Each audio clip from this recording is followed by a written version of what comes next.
Good evening, everyone, and welcome. Almost 5 days after Hamas terrorists launched their horrific assault on Israel, there's a growing sense tonight this war is about to enter a new phase. Israel has been massing its troops and weapons on the border with the Gaza Strip, and there's widespread expectation that a ground invasion may begin soon. This comes as Israel prepares the way with an air assault on targets in Gaza. The casualties are mounting on both sides. At least 1,200 in Israel have been killed, while 1,100 in Gaza are dead. And the State Department said today the number of Americans killed has risen to 22. As the probability of an Israeli ground operation grows, there's increasing concern about the fate of hostages being held by Hamas in Gaza. As many as 150 of them, including some Americans. Tonight, Secretary of State Antony Blinken is headed to the region. He echoed President Biden, saying he will tell Israel's officials that the U.S. has Israel's back. And despite deep political fissures in Israel recently, today, political factions joining together, a show of solidarity in the face of war. Tonight, anticipation growing in this intensifying Mideast war. Terrified Israelis taking cover as rockets fall to earth. One striking this hospital. While Israel keeps up the pressure on Hamas in Gaza with an unrelenting bombing campaign. People there taking shelter in a crowded hallway during one bombardment. Israeli forces saying they hit over 200 targets today in just one neighborhood they call a nest for Hamas terrorists. And the pieces are now falling into place for a potential ground offensive. Israeli troops preparing to enter Gaza to topple Hamas leadership. While tonight at the White House, President Biden speaking to Jewish community leaders, talking about the scourge of anti-Semitism and why he took his children to see a concentration camp years ago. I wanted them to see that you could not know what was going on.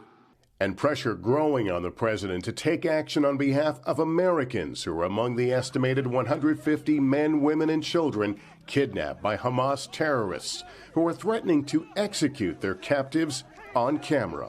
Folks, there's a lot we're doing. A lot we're doing. I have not given up hope on bringing these folks home. Tonight, the family of 17-year-old American Natalie Renan and her mother Judith fear they are among the hostages. We want the U.S. to help us find its citizens, Judith and Natalie. Saray Cohen and Tamar Leviton are Natalie's aunt and grandmother. Natalie just graduated high school in suburban Chicago. They were in touch with her as Hamas gunmen were outside their door. Were they on the phone or texting you? They were texting us because the orders were that no one should speak. They should stay quiet so the Hamas will not hear them and try to take them hostage. The last text was from Natalie at 12:18 noon on Saturday, saying that they're hearing shooting out of their apartment. We love you all, but we're okay. Later, Natalie's grandmother went to the apartment she and her mom were staying in. The door to the backyard was broken. It's glass door, so they broke it, and I think from there they came into the house. You've been feverishly making phone calls to Israeli and American officials. What have you been able to learn? Nothing at all. Nothing. No one has a hint of where they are. What do you want your sister and your niece to know right now? I want them to know that we're doing everything in our power to bring them back. We do not forget them. We're very worried about them. We love you. And we want to hug you. And we want you back home. In Gaza tonight, so many say they have nowhere to run as Israeli retaliation strikes flatten entire blocks. This woman at a hospital where two of her children are injured, saying her son is dead after their apartment was hit. They're just children. Why are they at fault? My children were playing in front of me. Suddenly, the ceiling collapsed, she said.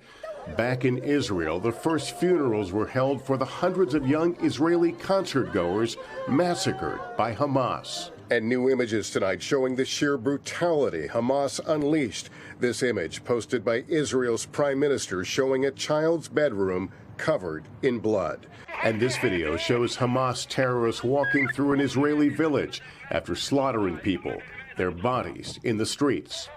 25-year-old Liel Fishbein and his family were at a kibbutz when their horror began, cramped inside a roughly 9 by 12-foot shelter room like this one with his mother, 94-year-old grandmother, and her caretaker, and Hamas gunmen roaming their town.